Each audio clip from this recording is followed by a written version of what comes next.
Hello viewers, in this video I would like to discuss system of linear equations and two methods, Gauss elimination and Gauss Jordan method. Let's see system of equations. This I have explained in the previous video. So here a11, a12, a1 and etc. they form coefficient matrix, and x1, x2, xn are components of unknown variable. b1, b2, bm are right hand side, these are numerical values, and you can see there m rows 1 2 up to m rows are there, and n columns are there, x1, x2, xn. So this is a system of m linear equations in n unknowns. A finite set of linear equations in the variables x1, x2, xn is called a system of linear equations or linear system. A sequence of numbers s1, s2, sn, it means x1 is equal to s1, x2 is equal to s2, xn is equal to sn, etc. that satisfies the system of equations is called a solution of the system. A system that has no solution is said to be inconsistent. If there is at least one solution of the system, it is called consistent. Now let's see geometrical interpretation. Here every system of linear equations has either no solution, exactly one solution, or infinitely many solutions. So first case is of no solution. If we see here that two lines are parallel to each other, it means there is no solution. If we take a general system of two linear equations, a1x plus b1y is equal to c1, a1 b1 not both 0, and a2x plus b2y is equal to c2, a2 b2 not both 0, then we can find a solution of these two equations. And if they cut geometrically, they cut at a point, this point is the solution of these two equations. So this is unique solution or one solution. If these two lines coincide, then infinitely many solutions may be there. This is the case C here in figure. So these are the geometrical interpretations of these three types of solutions. Now to solve the system of equations, we need methods to solve it. There are two techniques, direct methods and iterative methods, and elimination approach comes under direct methods. This approach reduces the given system of equations to a form from which the solutions can be obtained by back substitution.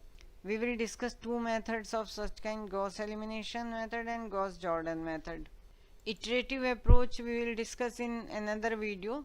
But what happens, it involves assumption of some initial values. It means we start with approximate solution, that is initial guesswork is there, which are then refined or improved by further repeatedly till they reach some accepted level of accuracy.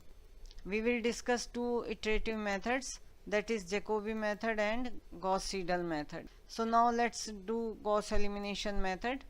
Gauss elimination reduces the system of equations to upper triangular form and then obtain values of unknowns using back substitution process.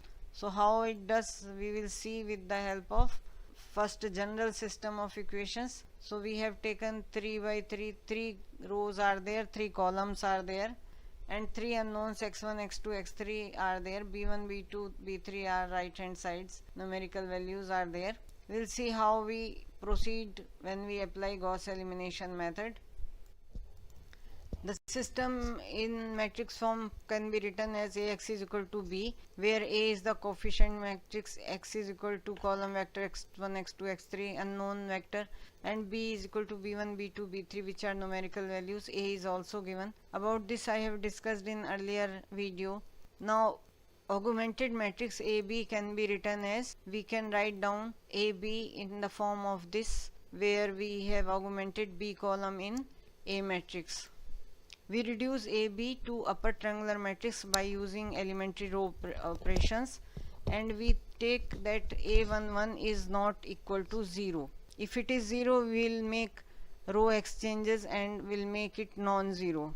Once we made A11 non-zero, we apply row operations and make the elements which are below it as 0, and we see that in second row second element is A22 dash. If it is non-zero, then with the help of A22 dash we will make A32 dash as 0, and if A22 dash is 0, we will first apply row exchange and make it non-zero, and then with the help of that non-zero value we will make A32 dash as 0. So we will get upper triangular matrix. Here one point I would like to add, that here A11, A22 dash, A33 double dash, they may be not one value. So to simplify the calculation, if at each step whenever we are using A11 or A22 dash or A33 double dash, we first divide that corresponding row with that corresponding element, then the diagonal elements will be 1, and that makes our calculation easy. Once we got the upper triangular matrix, with the help of upper triangular matrix we have written these equations. Because x1, x2, x3 were unknowns, we multiplied and got these three equations. From the third equation we can find out x3 by b3 double dash upon a3 double dash, and then x2 we can find out by substituting value of x3 in upper the second row, and then x1 we can obtain with the help of x2 and x3, which we will substitute in first row. So this is called back substitution, and we got the values of x1, x2, x3. So this was the procedure of Gauss elimination. Partial pivoting we have used in the method Gauss elimination method, but here I would like to explain. Gauss elimination method fails if a 0 is encountered on the diagonal. That is why we are exchanging the rows if diagonal element is 0. We rearrange the rows so as to put the coefficient of largest magnitude on the diagonal at each step. This is called partial pivoting. So if sixth row is having largest magnitude, we will make sixth row as first row and first row as sixth row. Reordering of equations is done to improve accuracy even if pivot element is not 0. So we try to bring the largest element as diagonal element in first step, as well as in when we are dealing with second diagonal element, and so on. Now let's do one example. Solve the given system of equations using partial pivoting technique. This is the example in which 4 variables are there, x1, x2, x3, x4, and we have to find out these 4 unknowns. We have written augmented coefficient matrix. You can see coefficient of x1 is 0 in first row, coefficient of x2 is 2, coefficient of x3 is 0, coefficient of x4 is 1, and right hand side is 0. Similarly, let's see the third row. 4 is the coefficient of x1, minus 3 is coefficient of x2, 0 is coefficient of x3, and x4 is having coefficient 1, right hand side minus 7. So this is the augmented matrix.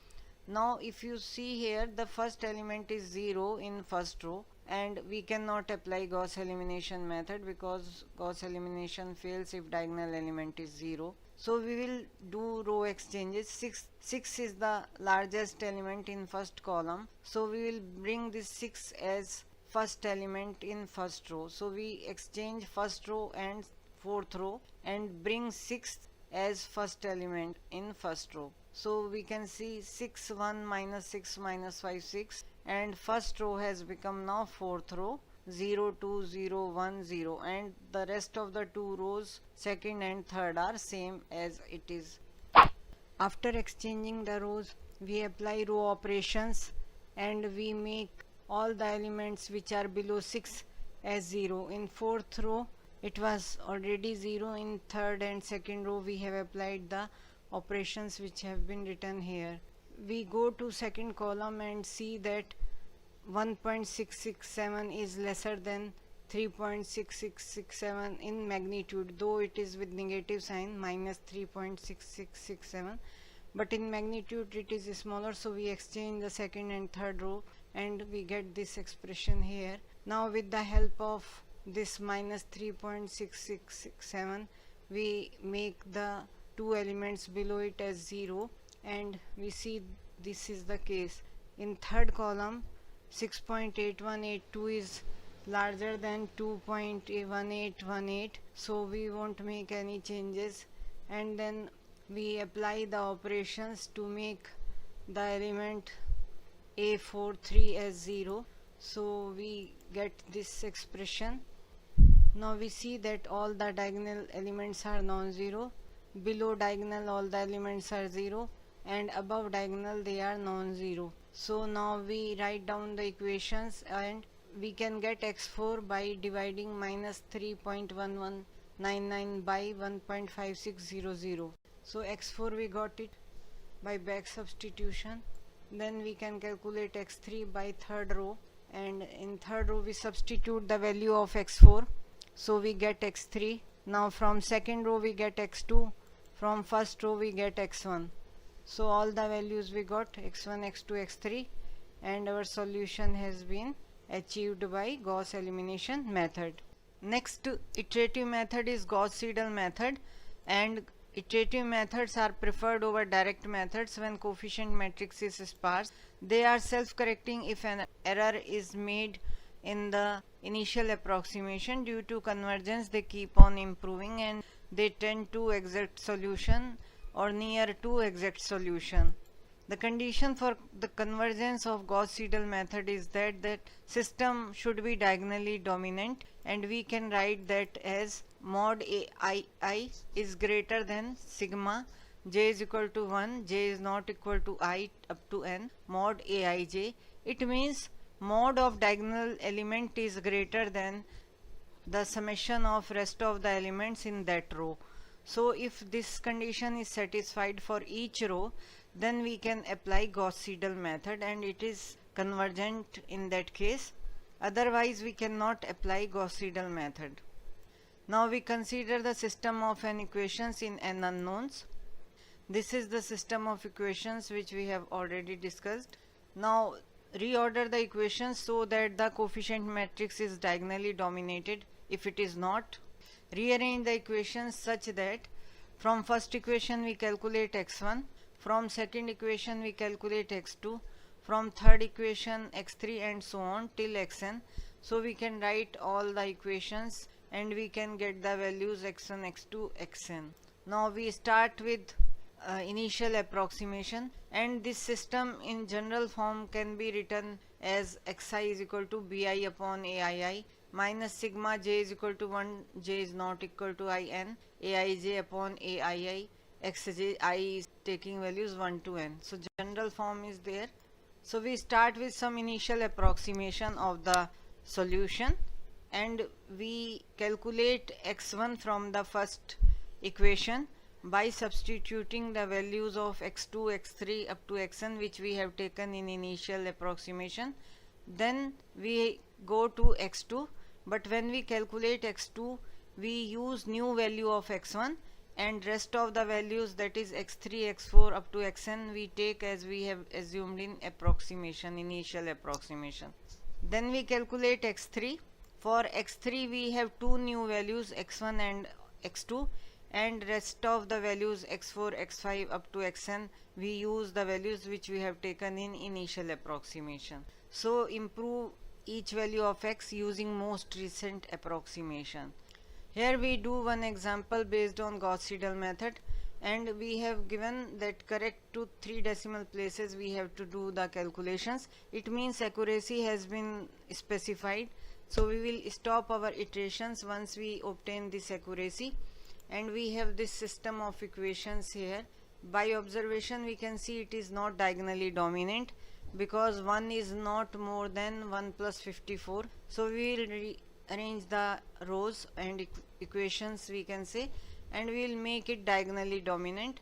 So second equation will become first equation, which is 27 is more than 6 plus 1. So first equation is this. Second, 15 is more than 6 plus 2. So this is the second equation. And third equation is x plus y plus 54z is equal to 110. So now this system is diagonally dominant. Now from first equation we will calculate x, from second we will calculate y, from third equation we will calculate z. Now we can write these equations x, y, z here, and now we take some initial approximation. We have taken x is equal to 0, y is equal to 0, z is equal to 0. From first equation we calculate value of x by substituting value of y and value of z in first equation. We get x1 that is 3.148. For calculating y1 we use x1, new x1, and value of z which is 0. For calculating z1 we use x1 and y1 and get z1. So our first iteration is over. Now we repeat the process till the result is obtained, that is correct to 3 decimal places, which is the specified accuracy given in the question, and we arrange the values in a tabular form. We see x values, y values, z values have been given, and iteration numbers 1, 2, 3, 4, 5. So if we see the last two, fourth iteration and fifth iteration, values of x, y and z are same in both the iterations, which are equal to 3 decimal places. So we can stop our iterations here and calculations. We obtained our result: x is equal to 2.425, y is equal to 3.573, and z is equal to 1.926. So this example is now complete and we can stop here.